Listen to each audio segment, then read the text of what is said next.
नमस्कार, मैं जानता हूं कि आप बेताब हैं, बेसब्र हैं, तैयार हैं और कह रहे हैं मेरे साथ वाह वाह क्या बात है।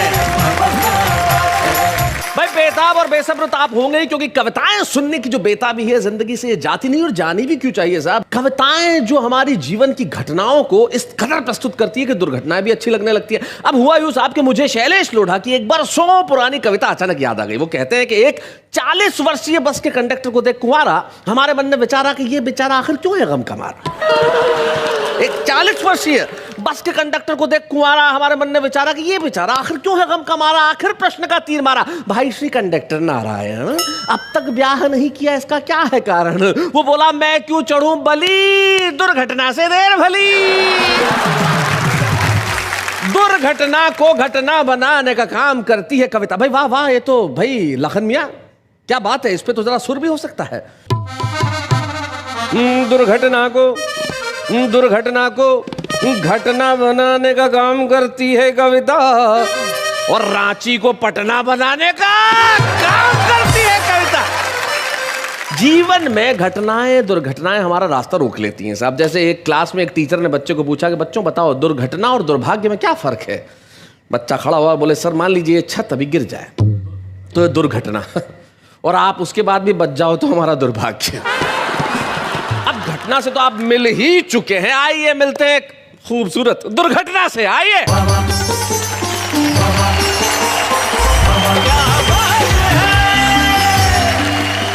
हेलो, नमस्कार, आदाब, सत श्री अकाल। मैं आप सबकी प्यारी न्यारी दुलारी नेहा के मेहता आप सबका स्वागत करती हूँ हम सबके शो में, जिसका नाम है वाह वाह क्या बात है। तो चलिए मित्रों, घटना भी है, दुर्घटना भी है, मुंबई भी है, पटना भी है। अब सारे शहर इंतजार में है कि आज क्या क्या होने वाला है। तो आपको और ज्यादा इंतजार क्यों करवाए, जरा झलक डाल लीजिए क्या क्या होने वाला है। हम एक ऐसे कवि को बुलाना चाहते हैं जो अंदर बाहर सब जगह से हरा भरा है। आइए प्रदीप चौबे, जरा जोरदार तालियां।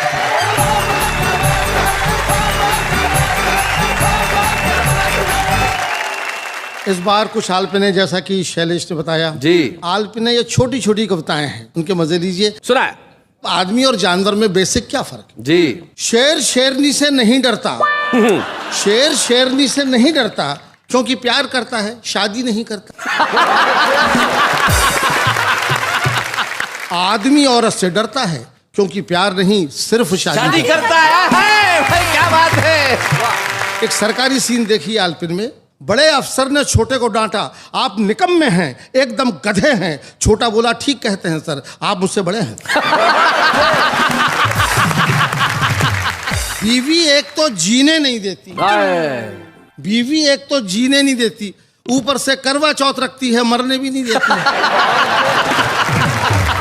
बहुत बढ़िया। कहते हैं कि हर सफल आदमी के पीछे एक स्त्री का हाथ होता है, पुरानी का। थोड़ा आगे बढ़ाया मैंने। हर सफल आदमी के पीछे एक स्त्री का हाथ होता है और असफल के पीछे दूसरी का। मैंने अपने मित्र शहाबुद्दीन से पूछा, हाँ यार बकरा ईद कब है। वो बोला जब आ जाओ। चूहा कहीं भी और अफसर कहीं का भी बिल बना सकता है। हाय हाय, बिल बना सकता है। बहुत अच्छे, क्या बात है। नौजवान प्रेमियों, प्रेम वेम के चक्कर में मत पड़ो। शादी नहीं हुई तो बर्बाद हो जाओगे, और अगर हो गई तो हो ही जाओगे।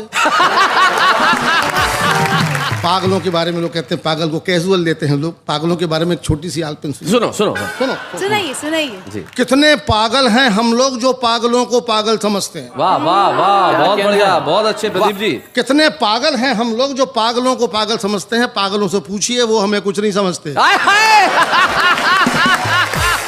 डॉक्टर के कहने पर मैंने नमक छोड़ दिया, इस जरा सी बात ने मेरे नमक का दिल तोड़ दिया। हाय हाय, क्या बात है। एक दिन लंच पर मेरे कान में बोला, क्यों बे नमक हराम।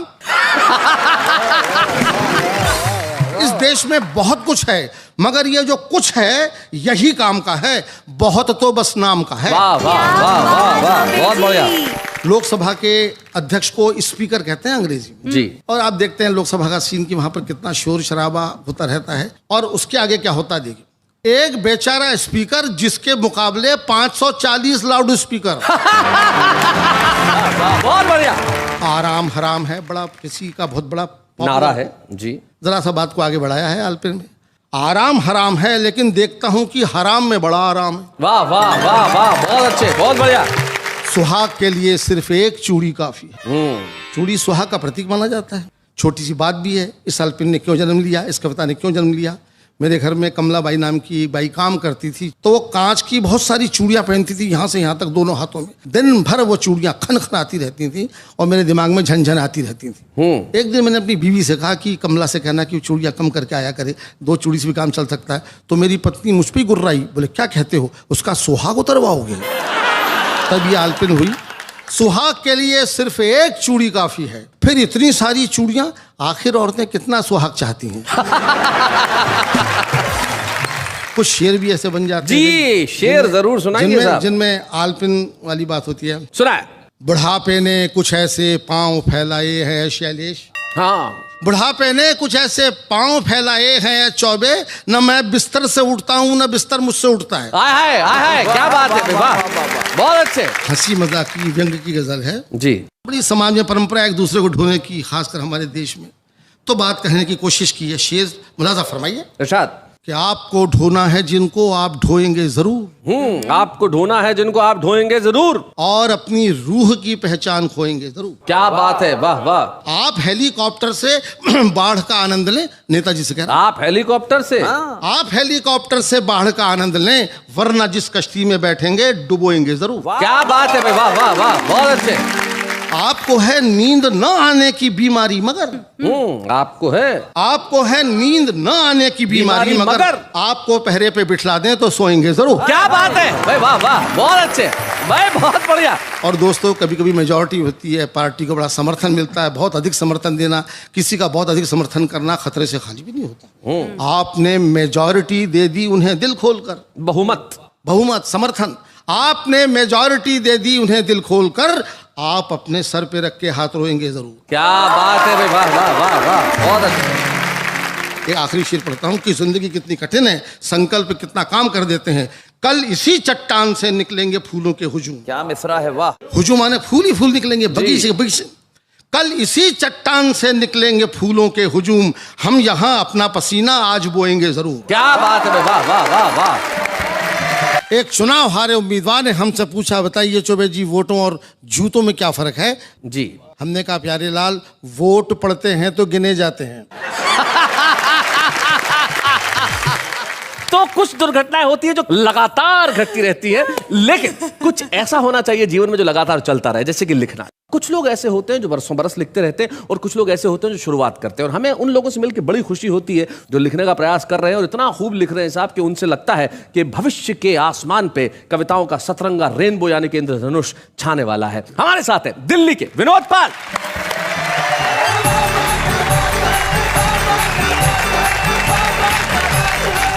अब दुर्घटना की बात हो रही थी, मैं शैलेश जी छोटा से घर के एक किस्सा बताऊंगा, और ये रियल किस्सा है। जब हम छोटे से थे, हम 3 भाई थे, तो पिताजी कभी कभी महीने में एक बार क्लास लगा लेते थे, लाओ अपना होमवर्क निकाल के लाओ। तो तीनों भाई खड़े हो जाते थे। पापा जी उस वक्त पे किसी दिन में पहाड़े टेबल बीच में से, और जो डॉटिंग टेबल होती है वो सबसे ज्यादा खतरनाक होती है साहब, जो बीच में कहीं से भी पूछ ली जाए जी। पिताजी ने बड़े भाई से पूछा, नोचोक 27। बीच वाले भाई मंझले भैया बोले, पापा जी 28 होते हैं ना। अब मेरे छोटे होने का फायदा ये था, मैं पीछे जोड़ चुका था। मैं कहा, पापा जी मैं बताऊं? कह रहे, अच्छा तू बताएगा, बता 12 चौक कितने होते हैं। ये दुर्घटनाएं होती हैं साहब जी। एक दिन हमने पिताजी से पूछा, मेरी शादी क्यों नहीं हो पा रही है? सारे यार दोस्त ब्याह गए, मेरी बारी नहीं आ रही है। पिताजी बोले, ये तो मंदिर में चढ़ाए तेरे नारियलों का प्रताप है बेटा, जो देवी मैया तुझे इस मुसीबत से बचा। बहुत अच्छे, बहुत बढ़िया। मैंने पूछा, पिताजी आप इसे मुसीबत क्यों मानते हैं? तो पिताजी ने अपना पास्ट बताया मुझे, और वो पास्ट इस प्रकार से जी। जब से शादी हुई तब से रोता रहा। पिताजी बोल रहे हैं तुम्हारे? पिताजी बोल जी। याद कर बीते दिन खुश में होता रहा, जब से आशिक से मैं बन गया था पति, जब से आशिक से मैं बन गया था पति, साड़ियाँ तेरी माँ की मैं धोता रहा। बहुत अच्छे।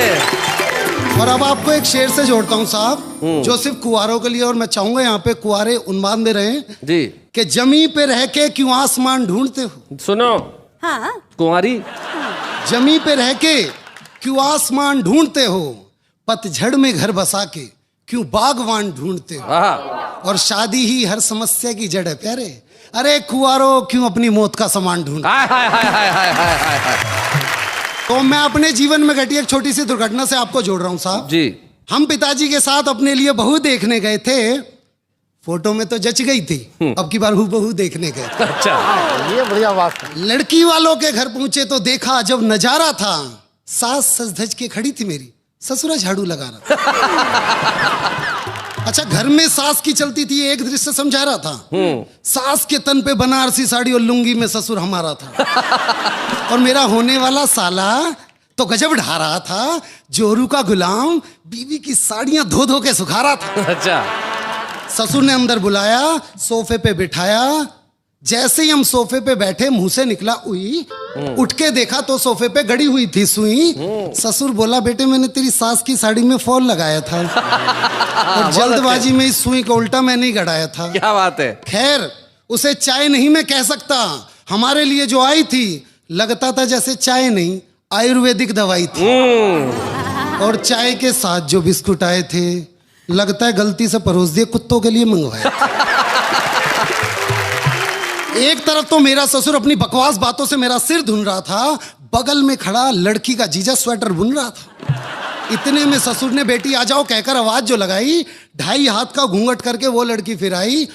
मैंने बोला, जी मैं लड़की से अकेले में बात करना चाहता हूँ। हाय हाय, शर्माते हुए, लजाते हुए। ससुर बोला, आइए समधी जी मैं आपको अपनी रसोई दिखाता हूँ। रसोई दिखाता हूँ। उनके जाते ही मैंने पूछा, हेलो क्या नाम है तुम्हारा? बोली, जी पूरा नाम लूसी है हमारा। मैंने कहा, जी आपको नहीं लगता कि आपका नाम कुत्ते कुतियाओं से मिलता जुलता है? वो बोली, मेरा तो सिर्फ नाम है, आपका तो हुलिया भी मिलता है। हमने अपने आप को संभाला, अगला सवाल उसकी ओर डाला। मैंने कहा, कहाँ तक पढ़ी हो ये तो बता दीजिए। वो बोली, जितने आप पढ़ चुके उसमें से 12 क्लास घटा दीजिए। मैं बोला, क्या मतलब? आप हैं चौथी फेल, फिर भला कैसे होगा आपका मेरा मेल? फिर उसने पूछा, आपको किस नाम से जानते हैं? मैं कहा, जी बंदे को विनोद पाल के नाम से पहचानते हैं। कह रही, बेटा जिस तरह से तू तुक से तुक भिड़ा रहा है, मुझको तो कोई छोटा मोटा कवि नजर आ रहा है। मेरे हाँ कहने पर कहने लगी, अच्छा वाह वाह क्या बात है, पे कभी कविता सुनाई है? सच सच बता, तेरी कविताओं से कितनी कमाई है? मैं बोला, ये पागल लड़की, क्या तेरी समझ में नहीं आता है, एक कवि का घर कविताओं से कहाँ चल पाता? वो बोली, वाह बेटे, हास्य में व्यंग मार रहा है, कवियों के सामने कवियों की उतार रहा है। फिर तो उसकी इच्छाओं की शुरू हुई बरसात, और कुछ ही देर में पता चल गई हमको अपनी औकात। बोली, नेता का रिश्तेदार नहीं तू, करता भ्रष्टाचार नहीं तू, पास तेरे एक कार नहीं, ढंग का एक कारोबार नहीं है, कंप्यूटर पे अकाउंट नहीं है, जेबों में अमाउंट नहीं है, कंपनी का मोबाइल नहीं है, कपड़ों में स्टाइल नहीं है, पास तेरे लैपटॉप नहीं है, तेरे संग स्कोप नहीं है। क्या बात है भाई, वाह वाह, बहुत बढ़िया। सर से लेके पांव तक मुझको लकवा मार गया, एक लड़का होकर के मैं मॉडर्न लड़की से हार गया। क्या बात है भाई, वाह वाह। मैंने ताउम्र ना शादी करने का सोच लिया था, क्योंकि मैंने शादी का सही अर्थ गुलामी खोज लिया था, क्योंकि मैंने शादी का सही अर्थ गुलामी। क्या बात है भाई, वाह वाह वाह वाह, बहुत बढ़िया विनोद, बहुत अच्छे। किसी जमाने में अंजुम जी मैं भी गाने का शौकीन था, और अपने कॉलेज में एक बार जब मैंने गाना गाया था तो एक ही गाने पे 2 मेडल मिले थे, एक छोटा मेडल, दूसरा बड़ा मेडल। छोटा मेडल गाना शुरू करने के लिए मिला,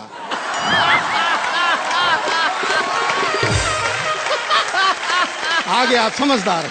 फिर भी मैं हिम्मत नहीं हारता, मैं अपनी हिम्मत नहीं हारता, मैं कायदे से काम लेता हूँ, मैं कॉन्फिडेंस वाला काम हूँ। एक बार मुझे गाने का शौक चल रहा तो मैं एक सेकंड हैंड हारमोनियम खरीद लाया। सेकंड हैंड वही मिल सकता था। एक बार मुझे गाने का शौक चल रहा तो मैं एक सेकंड हैंड हारमोनियम खरीद लाया, हफ्ते भर तक गाया बजाया बजाया गाया, पूरे मोहल्ले को सुनाया। 8वें दिन एक पड़ोसी आया, मेरा दरवाजा खटखटाया, मैंने कहा फरमाइए। वो बोला चौबे जी आज की रात हमें आपका हारमोनियम चाहिए। मैंने कहा कोई प्रोग्राम है क्या? वो बोला जी हाँ, आज की रात हमारा सोने का प्रोग्राम है।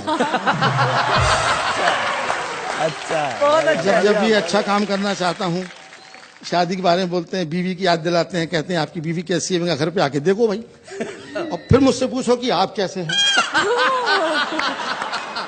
वो भी होशियार, हम लोग इस समय रह करके बीवियां होशियार हो जाती हैं जी। कभी मैं उखाड़ता हूँ, कभी वो उखाड़ती है। एक बार मुझसे बोली कि मैं तो अपना ब्लड ग्रुप चेक कराने जा रही हूँ। अच्छा। तो मैंने डॉक्टर को फोन कर दिया, भाई मैं देख लिया ब्लड ग्रुप चेक करना और इसी का करना। तो डॉक्टर ने फोन किया, चौबे जी मुबारक हो, जो ब्लड ग्रुप आपका है वही आपकी बीवी का है। मैं कहा वो तो होता ही, 20 साल से मेरा खून पी रही है। याद कीजिए, अपने पिताजी को भी याद कीजिए जो आपको फौज में भेजना चाहते थे। हमारे पिताजी बहुत अच्छे पिताजी थे। क्योंकि वो हमारे पिताजी थे। ऐसे पिताजी सबको नहीं मिलते जी। पर उनकी बड़ी तमन्ना थी, उनकी अंतिम इच्छा थी कि मेरे घर में कोई फौज में जाए। उनको मैं ही पसंद आया। वो तो मैं अपने विल पावर से बच गया, वरना उन्होंने मेरा काम कर ही दिया था। एक दिन मुझसे बोले कि मैं देश की सेवा करना चाहता हूँ, तू कल फौज में भर्ती हो जा। अच्छा, मैं करना चाहता हूँ, तू कल सेवा वो करना चाहते हैं, देखना मुझको। मैं समझ गया उनका प्लान, भर्ती कर दिया फौज में। पर हम भी रहते हैं अपनी मौज में। डॉक्टर मेरी आंखों का टेस्ट ले रहा था जी। मैं दे रहा था। अचानक डॉक्टर ने पूछा, बताओ कैलेंडर में कौन सी तारीख है? हमने कहा कौन सा कैलेंडर? जबकि कैलेंडर सामने टंगा था। लेकिन अगर मैं जवाब दे देता तो फिर मैं यहाँ कैसे होता? बताओ कैलेंडर में कौन सी तारीख है? हमने कहा कौन सा कैलेंडर? बोले वो जो सामने की दीवार पे। हमने कहा कौन सी दीवार? अधिकारी समझ गया, बोला बरखुरदार। समझ गया बरखुरदार, क्या रखा है फौज में? जाओ कविताएं लिखो, रहो अपनी मौज में। क्या बात है, रहते हैं। शादी के बारे में क्या कहना? शादी हो जाती है तब पता लगता है कि शादी क्या चीज है। जी। मनुष्यों में भी शादी होती है, लेकिन जानवरों के, पशु पक्षियों के शादी के बारे में क्या ख्यालात हैं, इस पर एक छोटी सी कविता सुनाना चाहता हूँ। जी। कोयल ने कौवे से पूछा, कोयल ने कौवे से पूछा शादी क्यों नहीं की? कोयल ने कौवे से पूछा शादी क्यों नहीं की? कौवा बोला जब बिना शादी के ही जिंदगी में इतनी कांव कांव है।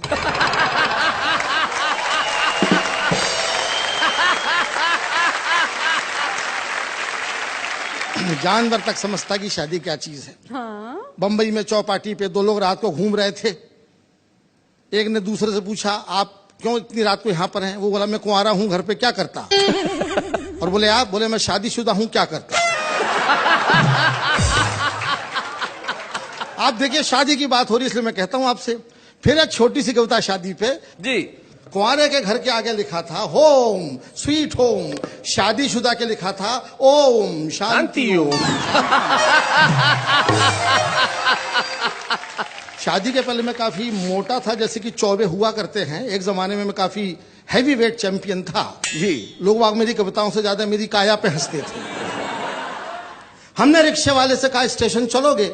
वो बोला चलो। हमने कहा पैसे? तो बोला 2 रुपए किलो। हमने रिक्शे वाले से कहा स्टेशन चलोगे? वो बोला चलो। हमने कहा पैसे? तो बोला 2 रुपए किलो। हमने कहा क्या बोलता है? सवारी को बिठाता है कि तौलता है? वो बोला बुरा मत मानिए चौबे जी, मैंने टायर ट्यूब के पैसे मिलाकर बोला।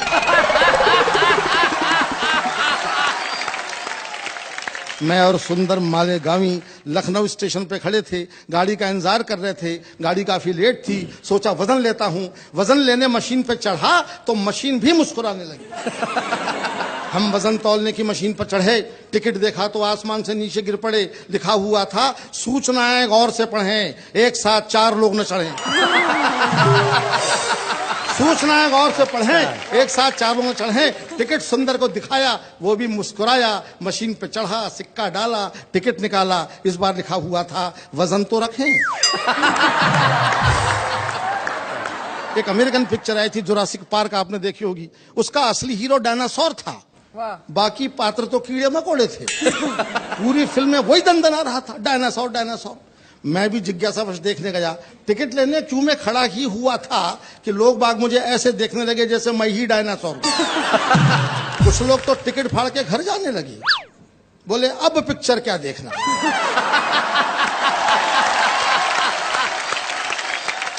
मुझको तो अब पे ऐतराज था, बोले अब पिक्चर क्या देखना, हीरो तो यहीं खड़ा है। यहां तक तो मैंने बर्दाश्त कर लिया, लेकिन 5 मिनट के बाद में सामने वाला मुझसे पलट के बोला, धक्का क्यों दे रहे हैं डायनासोर साहब? मैंने कहा धक्का कौन दे रहा है, सांस भी ना छोड़ूं। सामने वाला कुल 50 ग्राम का था, मेरी एक सांस के साथ में आधा किलोमीटर आगे पहुंच जाता था। आदमी अपना वजन बढ़ाता नहीं है, मुझे कोसता है, तब मेरा दुखी दिल सोचता है। डॉक्टर कहता है वेट कम करो, बीवी कहती है पेट कम करो, वाह वाह क्या बात है वाले कहते हैं कि रेट कम करो। मैं तीनों से कहता हूं मैं गरीब आदमी हूं, मुझ पे रहम करो, मुझ पे रहम करो। कोई करता नहीं, कोई करता नहीं। और मुझे हंसाने के साथ साथ में अपने आंसू भी बेचने पड़ते हैं। क्या बात है, वाह वाह वाह। आप हंसते हैं, मैं रोता हूं। मिर्जा गालिब की याद आती है। मिर्जा गालिब का नाम आपने सुना होगा, बहुत दुखी, बड़ा रंजीदा शायर था। हमारा भी काम यही है, हम अपने मन में रंज लिए रहते हैं अपने, लेकिन दुनिया हंसती है तो मिर्जा गालिब का शेर याद आता है कि बनाकर फकीरों का हम भेज गालिब, तमाशाए अहले करम देखते हैं, तमाशाए अहले करम। क्या बात है। नमस्कार, मैं शंभू शिखर मधुबनी बिहार से आया हूँ। हालांकि दिल्ली में मेरी पढ़ाई लिखाई हुई, मैंने बहुत मेहनत की, बड़ी मेहनत करके मैंने एक छोटा सा कमरा किराए पे लिया, फिर उस पे कब्जा किया। और दिल्ली में रहते हुए मेरे तरह तरह के अनुभव हुए। मुझे तो याद है एक पुलिस वाला चाय वाले के पास गया। अच्छा। बोला भाई चाय वाले 1 कप देशभक्ति चाय पिला। ओहो। पुलिस ने चाय पिया और बिना पैसे दिए चला गया। मैं साइड में खड़ा था, मैंने कहा 1 कप देशभक्ति चाय मुझे भी पिला दे। बोला भाई साहब देशभक्ति चाय सिर्फ पुलिस वालों के लिए है जो फ्री में पी के जाते हैं। अच्छा। मैंने कहा ठीक है मत पिला, लेकिन यह बता कि तू देशभक्ति चाय बनाता कैसे है? बोला जी मेरे यहाँ सुबह सुबह हिंदू, मुस्लिम, सिख, ईसाई सब चाय पीने आते हैं, उनकी थोड़ी थोड़ी चाय बच जाती है।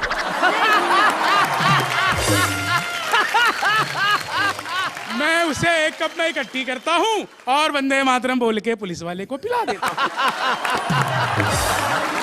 भाई क्या बात है। शादी को लेकर के आज का एपिसोड में प्रदीप जी मैं बता दूं, आदमी या तो समझदार हो सकता है या शादीशुदा, औरत या तो खूबसूरत हो सकती है पत्नी।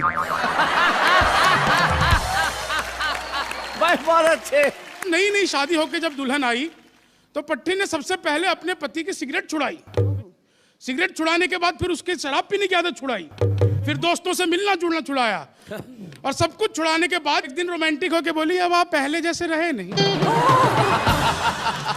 सारी तो उसकी इनकमिंग बंद करा दी, पट्टा पहले जैसा रहे कैसे? देश का तो मामला ही ऐसा है। और मैं बेहद युवा हूं, और युवा जो है अलग तरीके से सोचता है। युवाओं की उम्र शादी करने की नहीं, प्रेम करने की होती है जी। मेरा इस पे बड़ा यकीन है, और वहीं से मैं बात शुरू करता हूं। प्रदीप जी आप देश के इतने बड़े कवि हैं। शैलेश जी, तुम्हारे साथ बैठे टाइम का कुछ यूज हो जाए, तुम्हें चाहे कि देखें दिल बहुत कंफ्यूज हो जाए।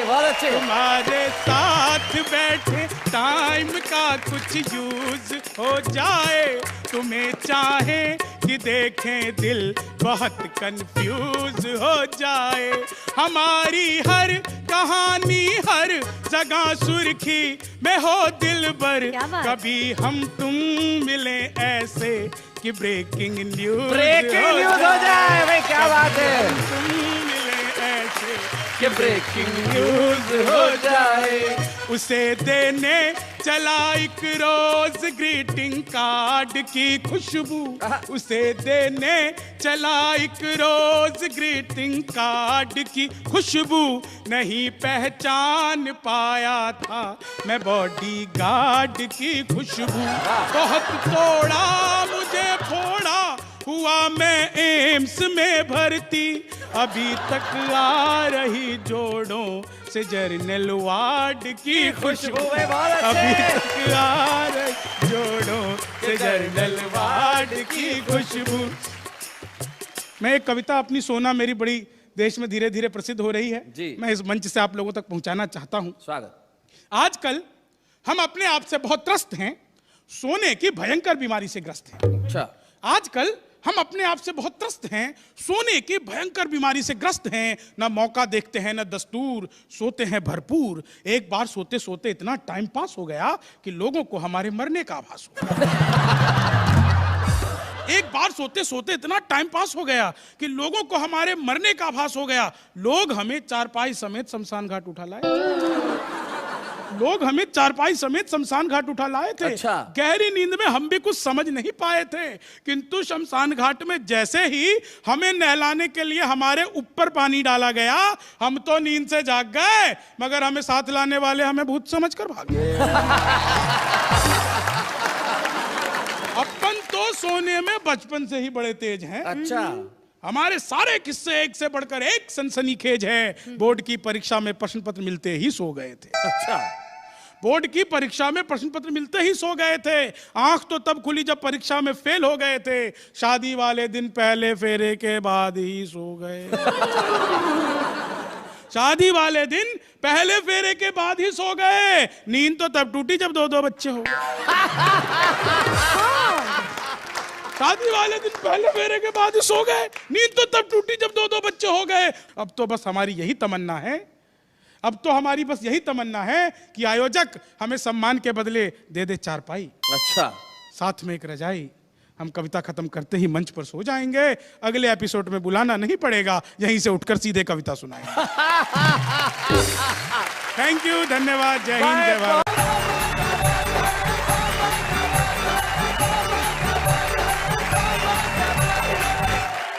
ठीक कह रहे थे शैलेश जी, लेकिन गलत भी कह रहे थे। कह रहे थे कि हरियाणा का आदमी उल्टे जवाब देता है। जवाब उल्टे नहीं देता, लोग सवाल उल्टे करते हैं। अच्छा, मैं सही बता रहा हूँ।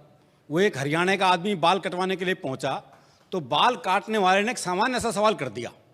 बोले बाल छोटे करने हैं? बोले बढ़ा भी सके है। तो ये सवाल उल्टे हैं। आप देखिए, आहा क्या संजय झाला जी को पूरा शरीर दांत दे रहा है। रोम रोम से दांत निकल रही है जी, और उनकी दांत की वजह से उनकी नाक बंद हो रही है। जी, तो बता रहा था जब सवाल उल्टे हैं। जी, वो एक चौधरी साहब कुत्ते को घुमा रहे थे, तो एक ने पूछ लिया, बोले चौधरी कुत्ते ने घुमावा है? बोले ना, ऊंट है, कद छोटा रह गया इसका। वो एक अर्थी जा रही थी, लोग राम नाम सत्य करते हुए जा रहे थे, तो जो मरा था उसके छोरे से एक ने पूछा, बोला यो मर गया के? अजीब सवाल है जी। पर आपने देखा कि लोग ये सवाल पूछते हैं। वो एक क्या प्लास्टर बंधा हुआ था, तो एक ने पूछ लिया, बोले हाथ में चोट लग गई के? बोले ना, फैशन है। वो एक की भैंस कट गई रेल से जी, तो उसे रेलवे में मुकदमा कर दिया। तो जज ने इंजन ड्राइवर को बुलाया और पहला ही सवाल उससे ऐसा किया, बोले जब ये भैंस कटी तो ये पटरियों पे थी? बोले ना जी, खेत में चल रही थी। वो तो इंजन की नीयत खराब होगी उस पे। तो जो मरा था उसके छोरे से एक ने पूछा, बोला यो मर गया के? बोले ना, बाजार घुमान ले जा रहे हैं इसने। बोले बाजार घुमान ले जा रहे हैं इसने, शाम को घर छोड़ देंगे। और तू कहे तो तेरे घर छोड़ देंगे। वो एक आदमी घंटाघर से घड़ी ठीक करके उतर रहा था, तो एक ने पूछ लिया, बोले घड़ी खराब होगी थी के? बोले ना, कमजोर है, टाइम देखने गया था ऊपर। तो ये सवाल उल्टे हैं। जी, जी, सवाल उल्टे होते फिर भी नेहा जी, हरियाणा का आदमी जवाब उल्टे देता है, इसमें भी कोई शक नहीं। अच्छा। जवाब उल्टे मिलते हैं। वो मैंने एक से कहा, मैंने कहा रोहतक जाना है? अरे बोले जा, मैंने के रोक रखा है। अरे मैंने कहा ये सड़क रोहतक जाएगी क्या? बोले जी 30 साल हो गए, मैंने तो ये कहीं जाती दिखी। जवाब नहीं देगा। आई मैं सोनीपत गया, मुझे एक पता ढूंढना था जी, गंदे नाले के पास कच्ची बस्ती। अच्छा, तो मैंने एक बुजुर्ग आदमी से पूछा, मैं कहा ताऊ जी ये गंदा नाला कहाँ है? बोले क्यों, साफ करेगा? अच्छा, गंदा नाला तो मैंने सूंघते सूंघते ढूंढ लिया। सूंघते सूंघते। और गंदे नाले का मुझे एक बस्ती भी दिखाई दे गई। तो मैंने एक बुजुर्ग महिला से पूछ लिया, माता जी कच्ची बस्ती यही है? बोली दीवार में सिर मार के देख ले। तो इसी संदर्भ की एक कविता आपको सुनाता हूं जी। स्वागत, स्वागत। पुलिस को रंगरूटों का दस्ता चाहिए था नया। हरियाणा का राधे श्याम भी इंटरव्यू देने गया। इंटरव्यू में पूछा गया सिर्फ एक सवाल और राधे ने बना दिया सवाल का बवाल। क्या बात। सवाल था, आप सेब खरीदने जाओगे तो 50 रुपए किलो के हिसाब से 100 ग्राम सेब के कितने पैसे देकर आओगे? जी ये आसान सा सवाल था जी। जी जी। लेकिन इस आसान से सवाल को हरियाणा का आदमी कैसे बवाल बना सकता है, बस यही इस कविता का सौंदर्य है। आप सेब खरीदने जाओगे तो 50 रुपए किलो के हिसाब से 100 ग्राम सेब के कितने पैसे देकर आओगे? राधे बोला, अगर मैंने 100 ग्राम सेब के भी पैसे दिए तो पुलिस में भर्ती हो रहा हूं क्या एस्तेसी कराने के लिए। भाई बहुत अच्छे। साहब को जवाब में मजा आया, उन्होंने सवाल को आगे बढ़ाया। अच्छा, मैं खरीदने जाऊं तो मुझे कितने के मिलेंगे? राधे बोला, आवाज करो, पूरी पेटी आपके घर भिजवा देंगे। अच्छा, तुम्हारी पत्नी तो पुलिस में नहीं है ना, वो जाएगी तो 100 ग्राम सेब के कितने पैसे देकर आएगी? राधे बोला, साहब मैं अपनी पत्नी को आपसे ज्यादा जानता हूं। अच्छा। उसे खरीदारी का है बहुत चाव, पर उसे 100 ग्राम खरीदने होंगे तो 100 ग्राम का ही पूछेगी भाव। अच्छा, तुम्हारा भाई जाए, अगला भी उसी सवाल के पीछे पड़ा हुआ है। ये नहीं कि भी वो जवाब नहीं दे रहा तो सवाल बदल दे, पर दिक्कत है वो भी हरियाणा का। अच्छा, तुम्हारा भाई जाए, जी भाई को तो मैंने कई बार बाजार जाते देखा है, पर वो तो हर बार पान लेकर ही आता है। अच्छा, तुम्हारी बहन जाए कोई, जी मेरी एक बहन थी, उसकी शादी हो गई, अब वो जाने या बहन हुई। राधे श्याम, तुम्हारे पिताजी भी तो बाजार जाते हैं, जी उनके दांत नहीं, वो बस केले खाते हैं। जी उनके दांत नहीं, वो बस केले खाते हैं। आप मुझे एक बात बताओ श्रीमान, तनख्वाह तो दोगे एक आदमी की और सेब खरीदने में लगा दिया पूरा खानदान। क्या बात है। तुम्हारा कोई दोस्त है राधे श्याम? हाँ जी है, सीताराम। वो सेब खाता है, हाँ कोई खिलाए तो खा जाता। भाई क्या बात है अरुण जी, वाह वाह, क्या बात है, वाह। साहब आपने भी इस सवाल को खूब खींचा है, लगता आपका कोई सेब का बगीचा है। कुछ भी हो पर आप अपना जवाब ले लो। जवाब पे आ गया जी? जी। कुछ भी हो पर आप अपना जवाब ले लो। सीताराम फल वाले को 5 रुपए देगा और कहेगा इतने के सेब दे दो। अच्छा, पर इतने के कितने? हाँ। अब ये सेब वाले की मर्जी, वो दे दे जितने। अच्छा छोड़ो, कोई आम आदमी जाए तो वो 100 ग्राम सेब के कितने पैसे देकर आए? आम आदमी का नाम सुनते ही राधे श्याम सीरियस हो गया थोड़ा। बोला, अजी साहब आप लोगों ने आम आदमी को सेब खरीदने लायक ही कहां छोड़ा? क्या बात है, वाह वाह वाह वाह वाह वाह वाह वाह, क्या बात है, क्या बात है भाई, वाह वाह, क्या बात है, बहुत बढ़िया अरुण, वाह वाह। अजी सब आप लोगों ने आम आदमी को सेब खरीदने लायक ही कहां छोड़ा? आम तो सेब का ठेला लगाता है, खरीदने तो खास ही जाता है। क्या बात है, क्या बात है, क्या बात है, क्या बात है। राधे श्याम तुमने तो जरा सी बात का बना दिया बवाल। राधे बोला, साहब मुझे तो शुरू से पसंद नहीं है सवाल। क्या बात है। मेरे विचार में संसार में जितनी भी गड़बड़ है, असल में सेब ही उसकी जड़ है। अगर उस दिन आदम और हव्वा वो एक सेब नहीं खाते तो ना मैं आता ना आप आते। अरे बहुत अच्छे भाई, क्या बात है, क्या बात है।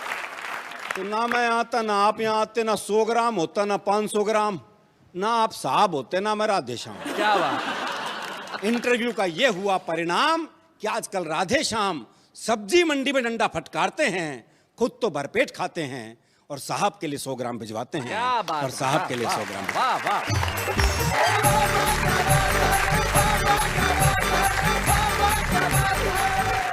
सब टीवी के इस चमत्कारी कार्यक्रम में मैं संजय झाला आप सब लोगों की ओर से, भाई शैलेश लोढ़ा की ओर से, तमाम कवियों की ओर से अपना हार्दिक स्वागत करता हूं।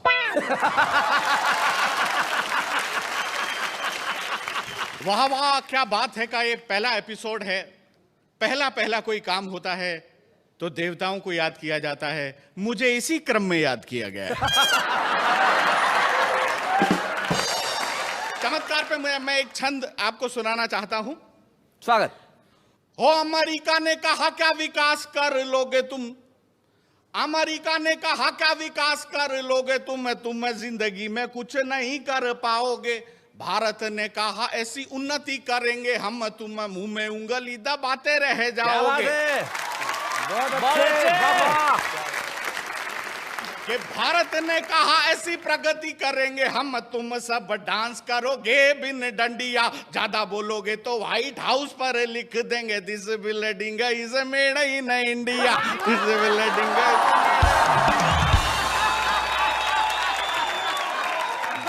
क्या बात है। मेरी कविता के दो प्रिय पात्र हैं, एक शर्मा एक वर्मा। थोड़ी देर के लिए आप भाई पॉपुलर को वर्मा मान लें और मुझे शर्मा मान लें। जी जी। एक थे शर्मा जी और एक थे वर्मा जी। वर्मा जी को जब जब लोग पीटने आते तो शर्मा जी उन्हें बचाते। यहां तक कि वर्मा जी ने 17 बार आत्महत्या का प्रयास किया, 17 बार शर्मा जी ने उन्हें बचाया, जीवन दान दिया। इस पर भगवान प्रसन्न हुए, प्रकट हुए, बोले वरम ब्रूहि, वर मांगो। इसे कहते हैं पुण्य और परोपकार। शर्मा जी बोले प्रभु काहे का पुण्य, काहे का परोपकार, मैं तो इसको इसलिए बचाता हूं कि इसने मुझसे ले रखा है उधार।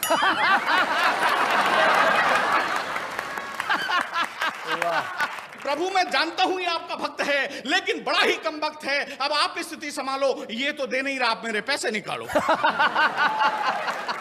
सुनकर भक्त शर्मा के बयान भगवान तत्काल हो गए अंतर्ध्यान। अंतर्ध्यान होकर बोले वत्स शर्मा मैं जानता हूं उधार देने में संकट बहुत बड़े हैं और एक दैत्य में मेरे भी 60,000 अटके पड़े। पैसा तुमने दिया है, तुम ही मांगने जाना, और हां वो दैत्य कहीं मिल जाए तो मुझे भी बताना। अब भगवान की ये बात सुनकर शर्मा जी का दिमाग चकराया, उन्होंने वर्मा जी को याद किया और ये गीत गाया। मैं एक पुराने फिल्म की पैरोडी से आपको जोड़ता हूं। उधार देने वाला उधार लेने वाले को कैसे याद करता है, आप लोग आनंद लेंगे। ए सुन मेरे बंधु रे,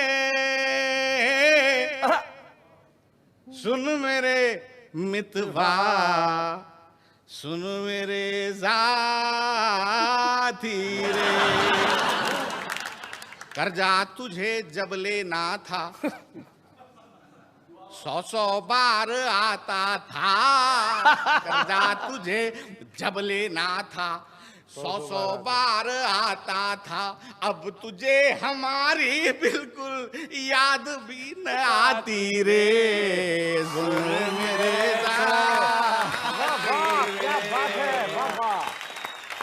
लेकर तूने मुझसे उधार बीबी को बनाया हार, लेकर तूने मुझसे उधार बीबी को बनाया हार, तेरी बीबी पहन उसे मेरी बीबी को चिढ़ाती रे। सुन मेरे जाती रे। उधर एक घटना ने खुद भगवान को हिला दिया। उन्होंने शेषनाग की गारंटी पे देवताओं के बैंक मैनेजर कुबेर से भारत के कुछ भिखारियों को उधार दिलवा दिया। मन में हर्षाए हर्षाए भगवान और शेषनाग भिखारियों की स्थिति का जायजा लेने आए। तभी शेषनाग ने देखा सामने से आ रहा था कि भिखारी बहुत हाई प्रोफाइल, उसके एक हाथ में कटोरा था, दूसरे में मोबाइल। शेषनाग बोले वाह वाह प्रभु, भिखारियों का पोजीशन इतना साउंड, वाओ। तभी भगवान बोले शेषनाग ये तुम्हारी दृष्टि का भ्रम है, फेर है, ये भिखारी नहीं देवताओं का बैंक मैनेजर कुबेर है। बोले प्रभु ये देखकर तो मेरा दिमाग चकरा रहा है। भगवान बोले यहां से जल्दी खिसक लो, लगता है अपने से उधार मांगने आ रहा है। शेषनाग बोले प्रभु आप तो सर्वशक्तिशाली हैं, सर्वशक्तिमान हैं, क्या आप उधार वसूल करने के लिए इन पर सुदर्शन चक्र और गदा चलाएंगे? भगवान विष्णु बोले बिल्कुल नहीं चलाएंगे। अगर हम सुदर्शन चक्र और गदा चलाएंगे तो ये दोनों लेकर भाग जाएंगे। तभी अचानक नारायण नारायण कहते हुए नारद जी का प्रवेश हुआ। उन्होंने भगवान के पैरों को छुआ।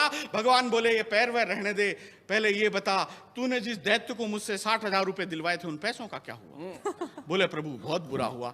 आपसे भी कई दैत्य लोग उधार लेते होंगे, भगवान से उधार लेकर दैत्य ने क्या किया? नारद जी बताते हैं कि प्राप्तम उधारम च 60,000 दैत्यम खरीदम सेकंड हैंड कारम।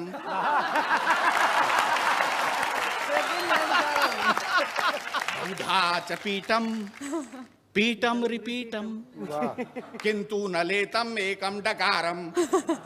ऋणम गृहीत्वा च डिसएपियरम अन्नम समक्षे कृत्वा च चीयरम। दिल्ली कैंटे च रेस्टोरेंटे च कटकंती मुर्गम विदाउटमम फिरम। ओम ह्रीं क्लीं एतत् प्रकाराणि तत्त्वानि स्वाहा।